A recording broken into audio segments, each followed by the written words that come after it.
할렐루야.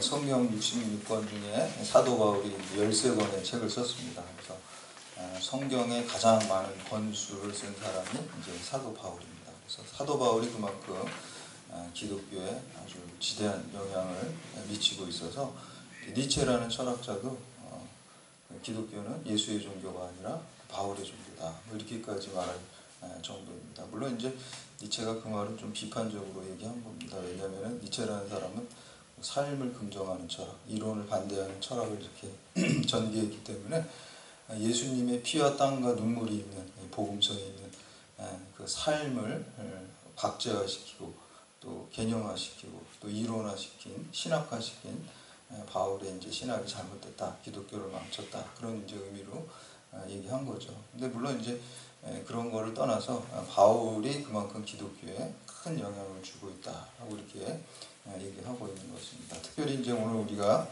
함께 읽은 그 데살로니가 전서는 바울의 그 13권의 편지 중에서 가장 먼저 쓴 책입니다. 51년경에 썼고요.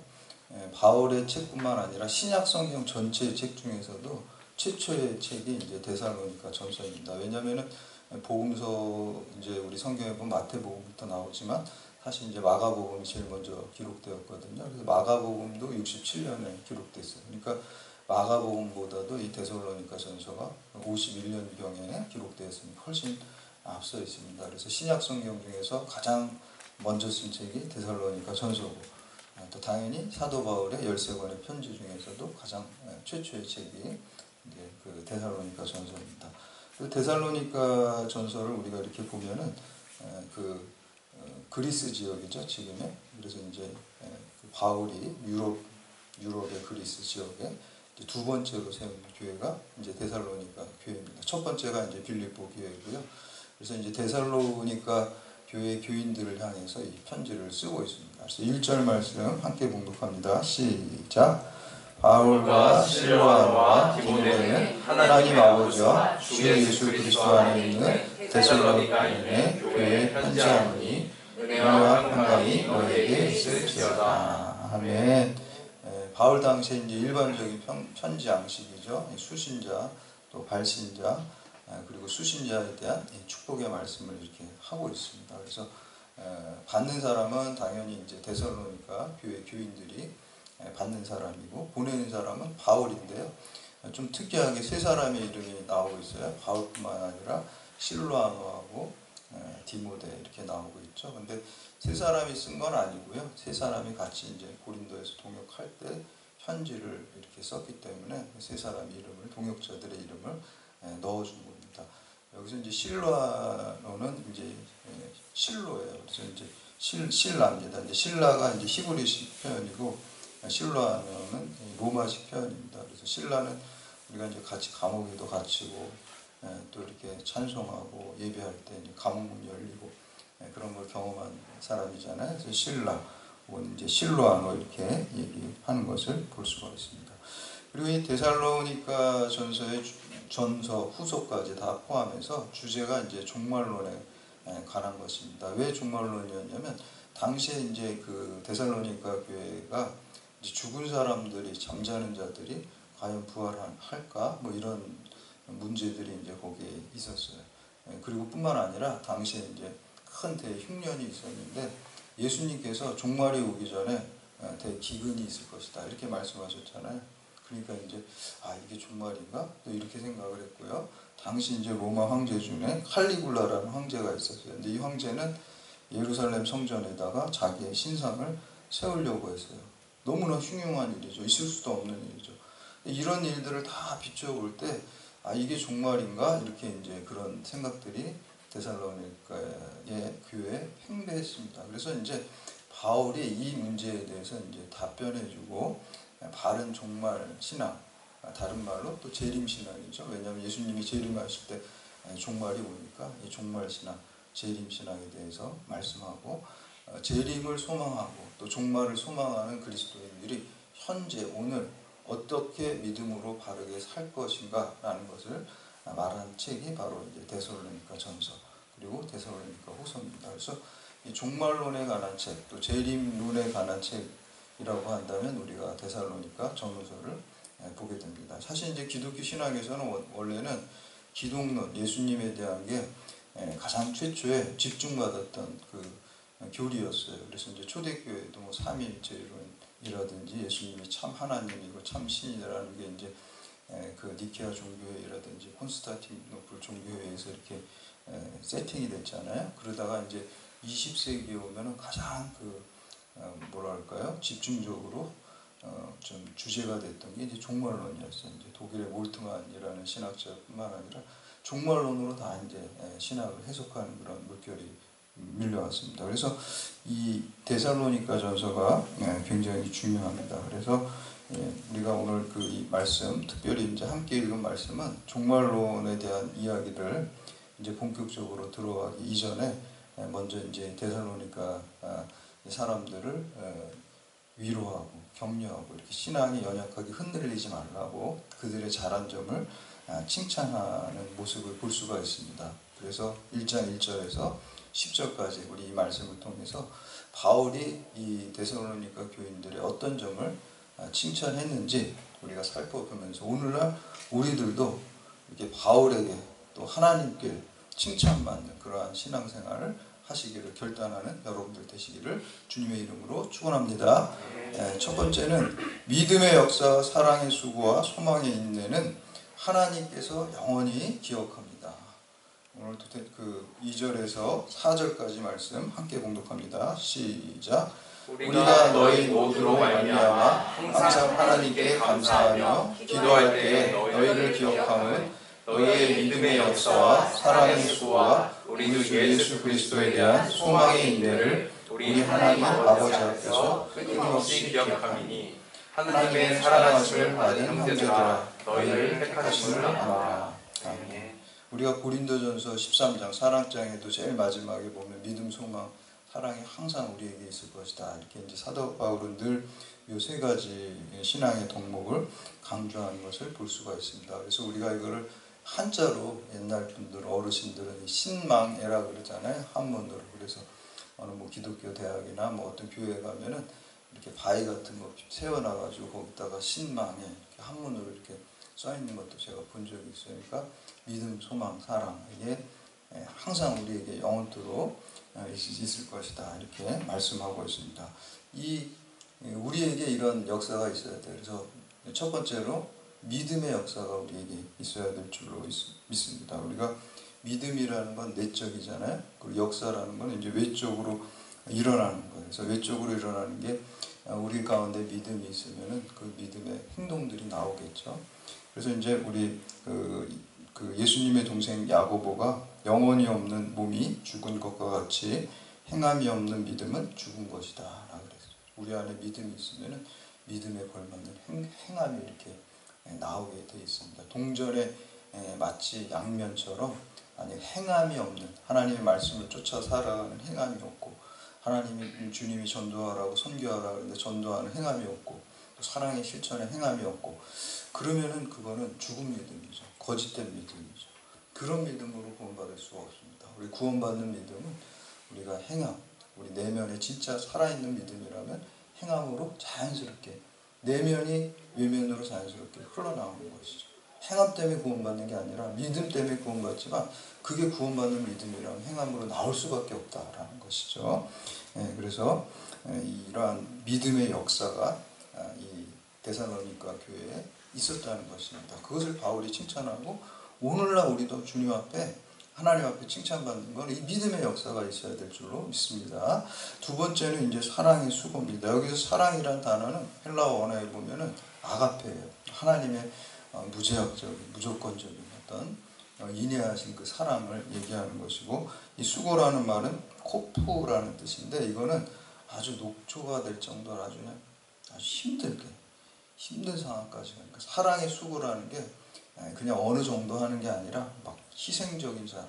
대표적인 게 예수님께서 아가페 사랑을 가지고 우리를 위해서 십자가에서 죽기까지 수고하신 섬기신 그러한 사랑을 말하는 것입니다. 그래서 예수 생명으로 사는 성도에게는 이 아가페 사랑이 우리 가운데 있으니까 사랑의 수고를 섬기고 영혼을 살리고 주의를 도모하는 데 있어서 피곤하다고 생각하지 않아. 피곤하다는 일도 기쁘게 감당하게 될 줄로 믿습니다. 나 같은 죄인이 주님의 일에 쓰임받는다고 그 믿음 때문에 내가 희생하고 또 사랑으로 뭔가 수고하고 땀 흘리고 아주 피곤할 때까지, 코프라는 게 그런 의미라 그랬어요. 수고가 그렇게까지 섬기는 그 사랑의 수고를 우리가 해야 될 줄로 믿습니다.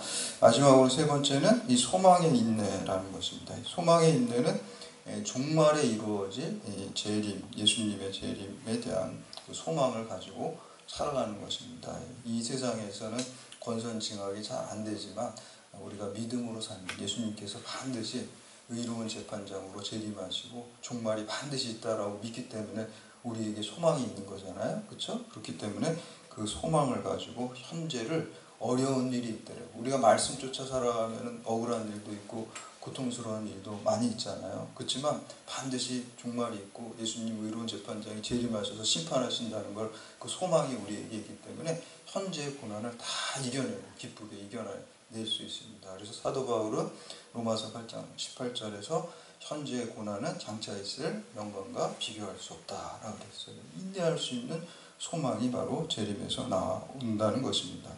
이 부분을 갖다가요, 헬라어 원어로 보면은 믿음의 역사는 좀 과거형 시제로 기록되어 있고요. 사랑의 수고는 현재형으로 이렇게 기록되어 있고, 또 소망의 인내는 미래형으로 이렇게 기록되어 있어요.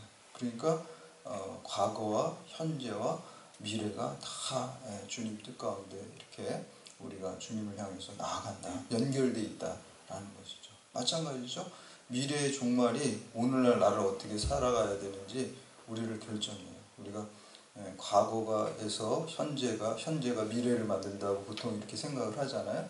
그렇지만 아까 말한 그 20세기의 이제 종말론을 관심을 둔 신학자들은 이 시간 역행의 역사가 일어난다는 거예요. 우리가 종말이 있다고 믿으니까 현재를 어떻게 살아야 될지가 답이 나오고, 그리고 이 종말이 있다고 생각하니까 과거의 나의 모든 일들이 해석이 되는 거예요. 그래서 이제 이 미래에 재림하실 주님이 나를 이끌어가는 거예요. 우리가 그쪽으로 가는 게 아니라 주님이, 미래의 주님이, 재림하실 주님이 나를 이끌어가는, 내 삶을 이끌어가는 거예요. 그 목적을 향해서 나아가도록 주님이, 미래에서 재림하실 주님이 나를 이끌어가고 과거의 내 모든 모습도 다 해석이 되는 거예요. 이렇게 이제 그것을 볼 수가 있습니다. 그래서 이 믿음, 소망, 사랑, 이것이 이제 우리에게 영원히 있고, 이러한 믿음의 역사, 사랑의 수고와 또 소망의 인내가 하나님께 영원히 칭찬받고 기억될 줄로 믿습니다. 아리스토텔레스라는 철학자는 행복론이라는 게 굉장히 그 사람의 중요한 철학 중에 하나입니다. 그래서 사람이 어떻게 하면 행복할까 이렇게 이제 얘기를 하면서, 우리 보통은 돈이 많이 벌거나 권력을 갖거나 쾌락을 추구하거나 그러면 이제 우리가 행복하다라고 생각을 하죠. 근데 이제 아리스토텔레스는 그렇게 말하지 않고 인간이 어떤 지성적인 덕과 도덕적인 덕이 있어야지 행복한 것이다 이렇게 얘기를 해요. 그래서 지성적인 덕이라는 것은 이제 지혜를 얘기하는 것이고, 그리고 우리가 도덕적인 덕은 또 절제와 용기와 정의가 있어야지 행복하다. 그래서 이제 지적 덕과 도덕적 덕을 다 갖출 때 우리가 행복할 수 있다 이렇게 얘기를 하거든요. 근데 이제 중세에 오면은 이제 토마스 아퀴나스라는 신학자가 그거를 그 지적 덕과 도덕적 덕을 다 뭉뚱그려서 자연적 덕이라고 그래요. 자연적 덕. 그래서 그거는 아리스토텔레스가 말하는 거는 영원한 행복이 아니라는 거예요. 이 세상에서의 잠시의 행복을 준다는 거예요. 그게. 영원한 행복이 있으려면은 믿음, 소망, 사랑이 있어야 된다. 그래서 아리스토텔레스가 말한 그 자연적 덕과 이 믿음, 소망, 사랑은 무슨 덕인가요? 신앙적 덕이죠. 신앙적 덕이 있어야지 우리가 영원히 행복할 수 있다라고 얘기를 합니다. 그래서 아리스토텔레스가 이제 행복의 길을 갖다가 이제 그 덕으로서 네 가지 덕으로 얘기했다고 한다면은 그 토마스 아퀴나스라는 신학자는 영원한 행복이 어떻게 하는 것인가 우리에게 말씀하고 있습니다. 영원한 행복은 바로 믿음, 소망, 사랑을 통해서 우리가 영원한 행복을 누릴 수 있습니다. 영원한 게 진리잖아요. 우리가 영원하지 못하면은 우리가 진리라고 할 수가 없습니다. 그래서 우리가 이 세상에 살아가는 여러 가지 행복도 있지만 더 진짜 중요한 거는 영원한 행복, 우리가 믿음과 소망과 사랑을 가지고 살아가야 될 줄로 믿습니다. 두 번째는 환난 중에도 성령의 기쁨으로 말씀을 의지해서 주를 본받는 자가 되어야 합니다. 우리가 좋은 일이 있을 때 기뻐하고 또 안 좋은 일이 있을 때 또 실망하고 슬퍼하고 그런 게 이제 사람의 본성이죠. 인지상정이죠. 그러나 성경은 그렇게 말하지 않고 있어요. 항상 기뻐하라. 이것이 그리스도 예수 안에서 너희를 향하신 하나님의 뜻이니라. 이렇게 말하고 있어요. 안 좋은 일이 있어도 우리가 항상 기뻐하라고 성경은 말하고 있어요. 왜 그럴까요?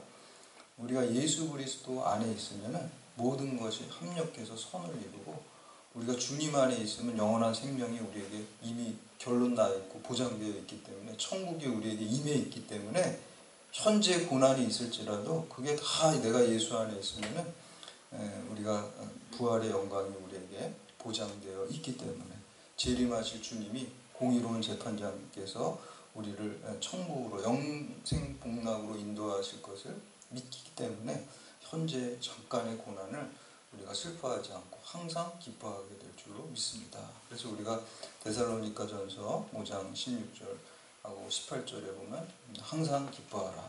이는 그리스도 예수 안에서 너희를 향하신 하나님의 뜻이니라. 그래서 우리가 늘 주님 안에 서 있을 때 환난 중에도 항상 기뻐할 수 있습니다. 그래서 5절에서 8절까지 말씀 함께 공독합니다. 시작.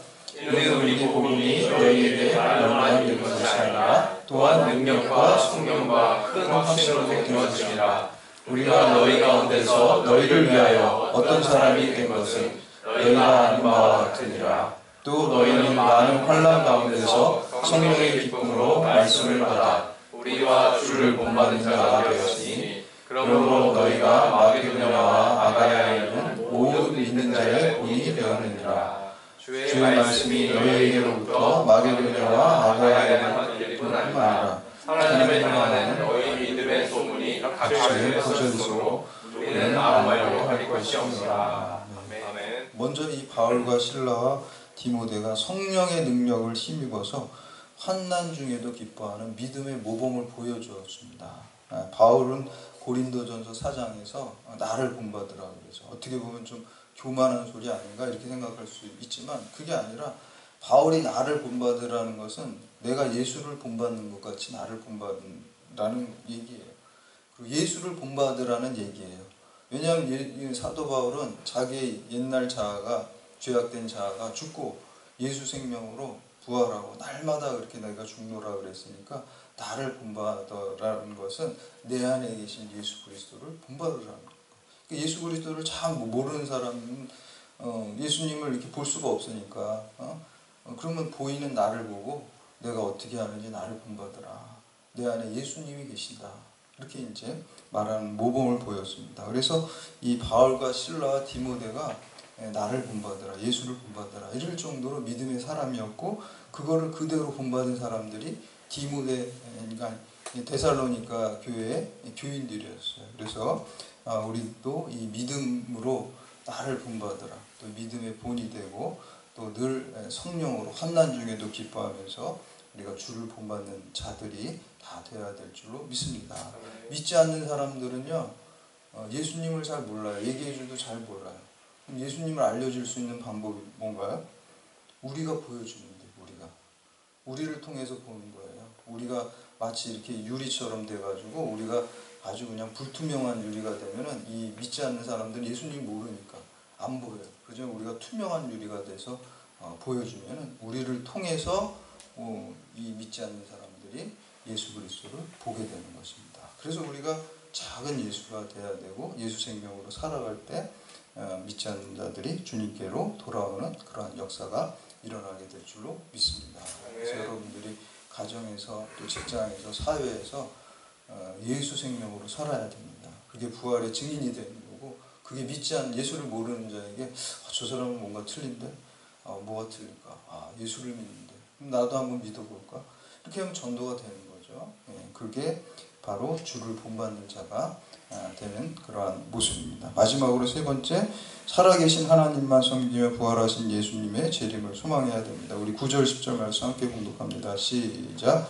그들이 우리에 대하여 스스로 말하기를 우리가 어떻게 너희 가운데 들어갔는지와 너희가 어떻게 우상을 버리고 하나님께로 돌아와서 살아계시고 참되신 하나님을 섬기는지와 또 죽은 자들 가운데서 다시 살리신 그의 아들이 하늘로부터 강림하실 것을 너희가 어떻게 기다리는지 말하니 이는 장래의 노하심에서 우리를 건지시는 예수 그리스도라.